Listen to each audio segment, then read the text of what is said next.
So let's go ahead and run our game. And in this challenge, we're going to go ahead and prepare you so that you can decide what your multiplayer input is. So for instance, player 1 might be WSAD and maybe like the Q key or WSAD and the space key to shoot. And player 2 might use the, the arrow keys or the 4, 6, 8, 2 keys, and maybe shift to shoot or enter to shoot, whichever you'd like. So we're going to go ahead and get you prepared to set that up. And then we're going to look at the logic on how to separate this based on the individual player for who's player 1 and player 2. So if we go into our co-op mode here, you'll see here we hit space, we control both of them. Right now, I want to make it so that we can just we can distinct who's player 1 and who's player 2. Similar to how we know that this is co-op mode, how can we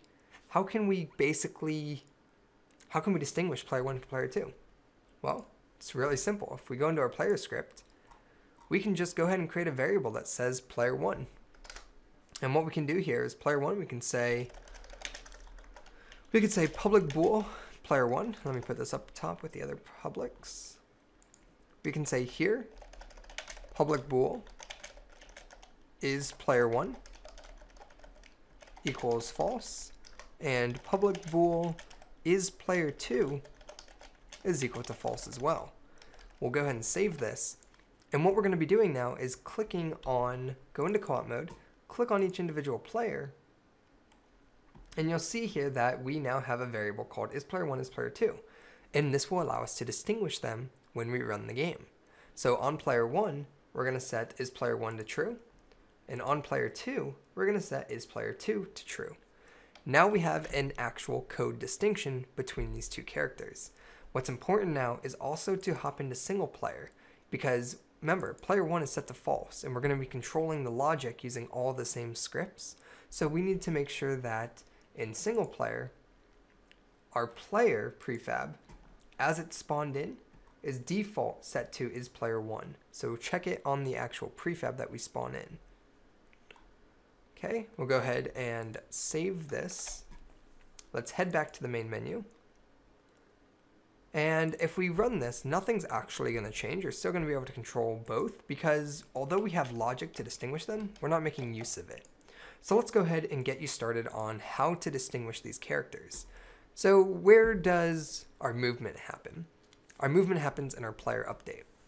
So here you can see that we have movement, and then if we hit the space key, we shoot. So basically, this is unique. This method here in update is unique to the player class. We have 2 player classes in the scene, and basically each player controls their own. So a really simple thing you could do is simply just if player movement, if player 1, then handle this, and for instance, if player 2, then you're going to do this. And basically what will happen is those scripts are unique to one another, and the logic will only run for whose player has the true or false condition. Now what this means though is that you're going to need to modify your movement code. So if you hop into your movement here, right now it's very generic and it's only for player 1. You'll need to create a movement for player 2. So you might want to duplicate all the functionality for your movement system and create a movement 2, as well as looking at consider your shoot method. Your shoot method is unique to player 1 because it looks for the space key. So you may need to create another one for player 2 that looks for, say, the enter key or the shift key.